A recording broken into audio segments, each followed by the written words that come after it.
Greetings and salutations, and welcome to the Onyx Tavern. This is your host, the Barkeep, bringing you another podcast episode. Today, I'm not going to do anything particularly special. It's probably going to be a little bit shorter than usual, and that's simply because I want to go ahead and talk about something that came up last weekend, and kind of my thoughts on it. Well, this is kind of like the first time I think we're going to cover something that's directly related to Super Sentai. And basically, last Friday, we had the release of, and I hope I pronounce it correctly, Bragigas, which is the final Zord in the Kyoryuger series, and I hope I pronounced that right too.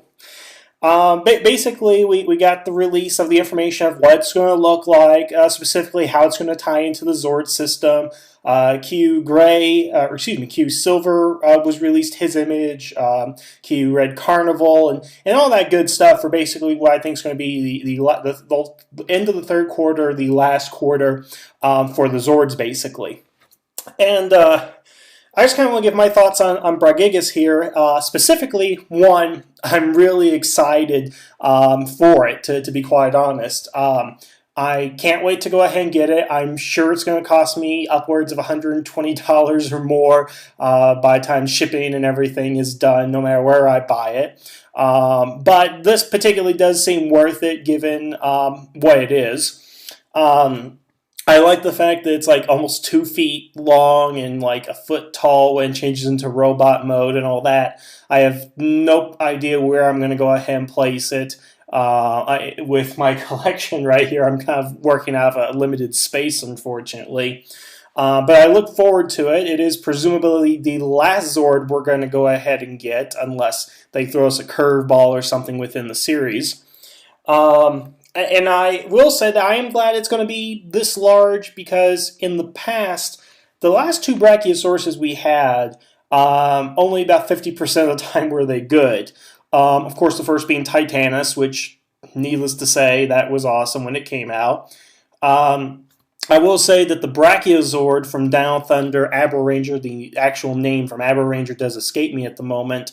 I was disappointed in that simply for the fact that in the show, all the Zords would fit into its backside and then pop out, and it was the true definition of a carrier Zord. That was not the case with the toy, because the toy was actually smaller than the Tyrannosaurus Biozord, and none of the previous toys fit. Obviously, if it was supposed to be really huge, but that's not what we got in the release. Bragigas, on the other hand, is going to be really big. It's going to be really cool. It's not a carrier Zord. Doesn't look like it's been classified as one. Doesn't look like it has the capability of carrying all the Zords. But I think it makes up for that for the fact that it changes into a robot. It can connect to the others and all this other cool stuff. So I'm really excited about it coming out. Now, I do have one criticism about it, and I'm not going to go off like I did my Legacy Morpher, because this is something that's a little less annoying than what Bandai of America is doing. But over in Bandai Japan, if you actually look over the promotional art from the magazine scan, which has been on your screen this entire time, should continue to be, what you'll notice is that Bragigas carries beast batteries in its back. Now, obviously, it's going to come with its own beast battery that goes in its mouth and activates it, whatever weird little function that it has. But according to the image, out of the 23 beast batteries that we have, 13 are going to go inside of its back. And those are from the beast batteries that come sold separately. Let me kind of go back here.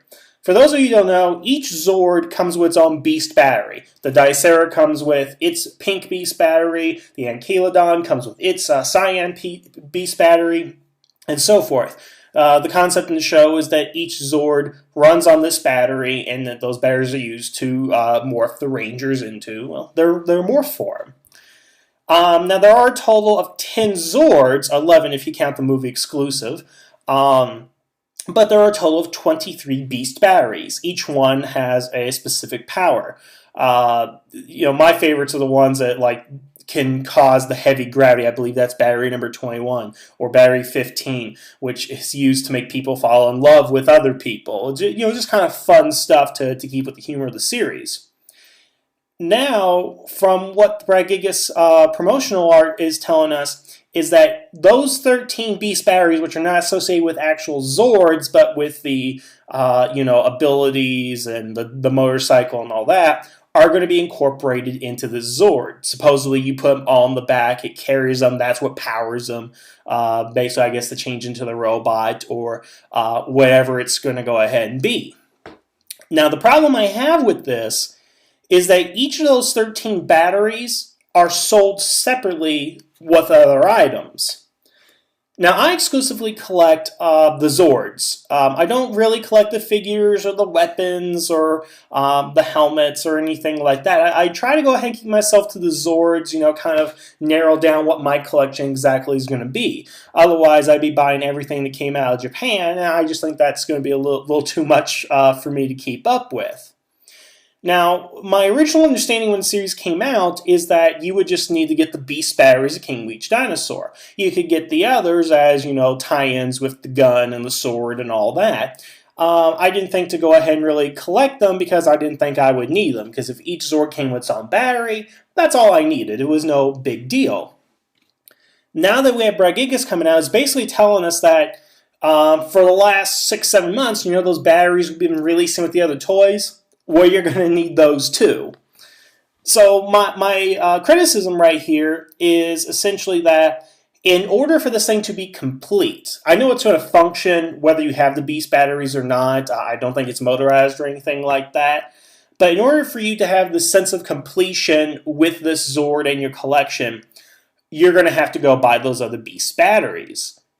Now, the bigger problem here is that each one comes with each of the different weapons. Again, the morphing gun comes with, I think, battery number 16. The sword comes with battery 18 or something like that. I don't know the exact number off the top of my head right here.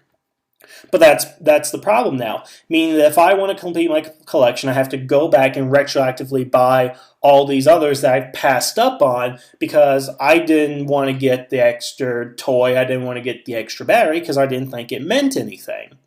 But again, for me to have a complete collection, to have Brad Gigas completely full, I guess, I would need to go back and do this. Now, I know they've been releasing other sets where it's like 3 at a time or something, but I don't necessarily know if they're going to release a whole set.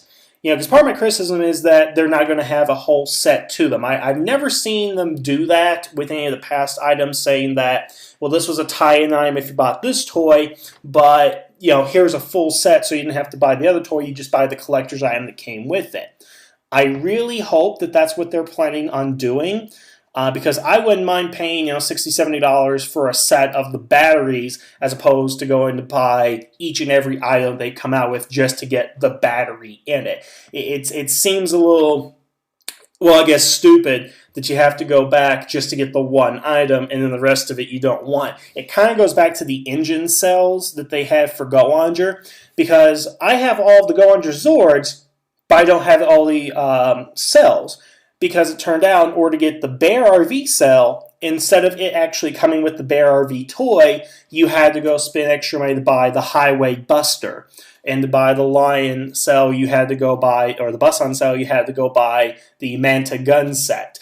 And I thought after Go-Onger they would stop doing that. I haven't seen any example of them doing that since then.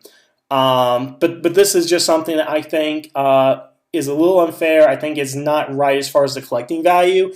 Yeah, you're going to have people buying these toys, but I think for collectors, not all of us can afford every single item out there. So I think it would be better to just say, yeah, Brad Gigas is going to need this. Either have Brad Gigas come with all 13 of those Beast batteries and charge a little bit more, which is understandable, or just have a completely different set of the Beast batteries so that you can go ahead and have all the batteries without having to buy the gun, the belt buckle, which, by the way, I don't know why I want to get the belt buckle since my waist is a little too big for it. They only make that waist for somebody that has like a 4-inch waist. So it's a little too small for your average collector. But I just kind of want to go ahead and bring this up because I think that is a major flaw in the design right here. I love the idea that it does incorporate the other Beast batteries and makes them worthwhile, but because the way they release them, that's where the problem is, because now you have to go back and get all of them or hope that they come out with a whole set, so you don't have to go ahead and waste your money and get the items that you don't want to get the one single item that you want. So Bandai Japan's a little bit smarter than this. Again, I thought they learned their lesson with Go Onger. Maybe they'll realize the problem. Maybe people in Japan will have this issue. They'll listen to people in America. Hopefully somebody will listen to this video. And they'll just decide, yeah, we'll get all 13 the other Beast batteries out there, and then you can have your whole set and collection.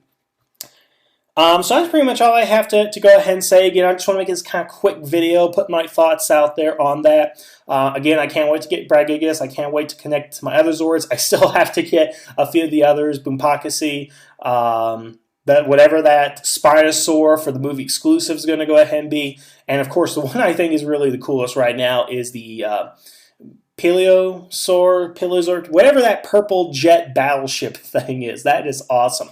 And as my fans can tell you, anybody who's listened to this for the first time, I can't pronounce Japanese names that well. I can tell you all about Japanese history, but I just can't pronounce the names that well, so I apologize for that.